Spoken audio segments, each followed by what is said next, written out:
Burn months has officially started.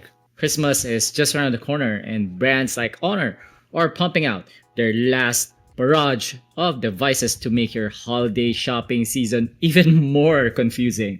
Now, we have a device called the Honor 90 Lite 5G, which takes its name from the biggest launch of Honor this year, which is the Honor 90 5G. And so I came up with a process to help us decide whether or not the Honor 90 Lite 5G is a phone that's worthy of your hard-earned Philippine pesos. So let's get on with it, shall we?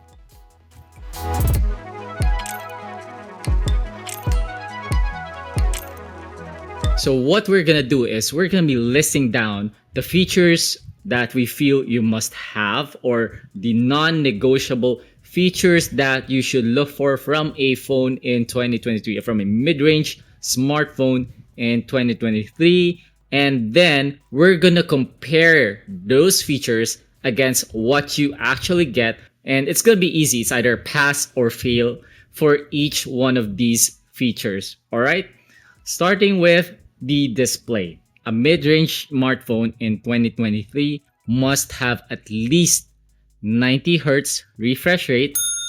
It must have full HD display, and take this, it must have LED panel. Now, this is not to say that LCD panels are bad, and there are some really good panels out there. In fact, we have a really good LCD panel here. And if this is something that you agree or disagree with, just talk to us in the comments and tell us why you think that a mid-range phone can get away with LCD display. There have been a lot of really good budget mid-range phones with curved LED displays. We feel that 2023 is the year for LED display, so you should at least get LED panel. Moving on to performance, we're gonna require at least 8 gigs of RAM, 256 gigs of storage, Android 13. When it comes to benchmarks, the fastest flagship phones does well over 1 million in Antutu and 20K in Passmark.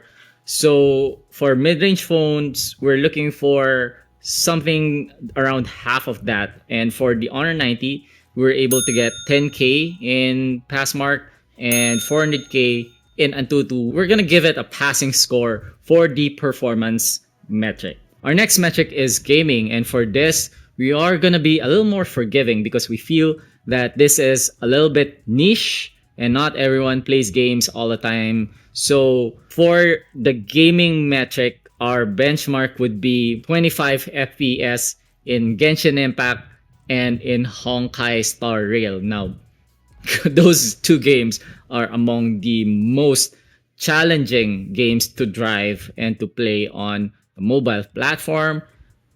We don't have the actual frame rates because there's no way to measure it without routing it, but we feel that the Honor 90 Lite 5G does fairly well running both games in medium settings, and you can check our full hands-on gaming test in our dedicated video in our YouTube channel. When it comes to cameras, we feel that there is a subjective component here because every hardware manufacturer appears to have their own software post-processing magic happening in the background. But we are also going to be looking at the imaging hardware. And for this, we feel that 50 megapixels should be more than enough for the main camera and the main sensor. And for the selfie, our requirement would be at least 16 megapixels, and the Honor 90 Lite 5G has a 100 megapixel main sensor and a 16 megapixel selfie camera. Now, given the quality and the consistency of the photos and videos that we're able to capture, we give the Honor 90 Lite 5G a passing mark in the camera arena.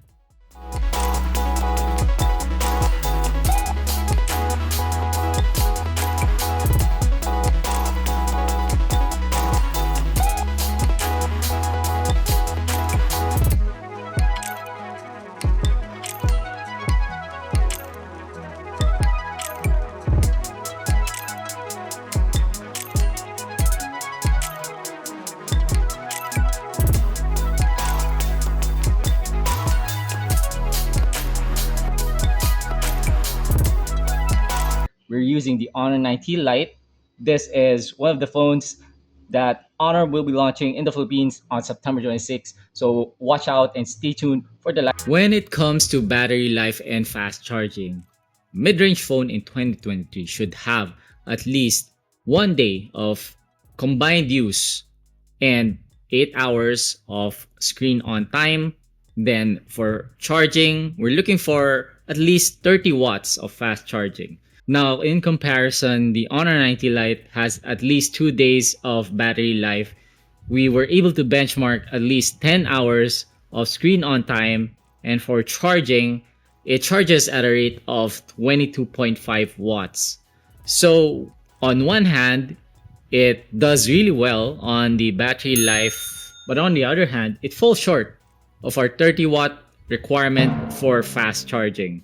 Our last standard is connectivity. Now, this is a tough one because all the service providers in the Philippines support 5G, but depending on where you are or depending on your primary location, you might not have very good or you might not have 5G at all. So we're gonna be slightly more generous in saying that 5G is not yet mandatory for now. 4G is acceptable for a mid-range phone. Hybrid dual SIM is acceptable. Dedicated dual SIM and expansion slots would be something that we would have to reserve for budget phones, since those phones tend to have much more limited internal storage. Of course, not everyone has eSIM yet, so that's also not a requirement. So the Honor 90 Lite 5G supports 5G standard, so that's really good. It supports the 5 GHz Wi-Fi band, and it has a hybrid dual SIM, so it passes our connectivity requirements. So it seems that Honor 90 Lite 5G meets most of the standards that we've set for a modern mid-range smartphone. There are a few aspects that we feel it could have done better, and it seems to be missing some of the bells and whistles that make other mid-range phones more exciting. And I'm talking about stuff such as dual stereo speakers, under display scanners, and in the case of the Honor 90 5G, it had a very high PWM dimming rate, which makes it very comfortable to the eyes. So now we come to what may be the make or break factor of this phone, and that is the price. This phone has a retail price tag of ready for this? 12,990 pesos. So all of a sudden, you might be willing to overlook the lack of LED screens or the slower charging speed because, hey, you're getting a 5G phone, you're getting a 100 megapixel main camera. All of a sudden, you don't exactly need 30 FPS in Genshin Impact or Honkai Star Rail anymore. And hey, this is a damn good looking phone for 12,990 pesos. So, is this something that you agree with? And do you agree with the metrics that we set for a mid-range phone in 2023? Talk to us in the comment section. This has been Tech Kuya, signing off. Paalam.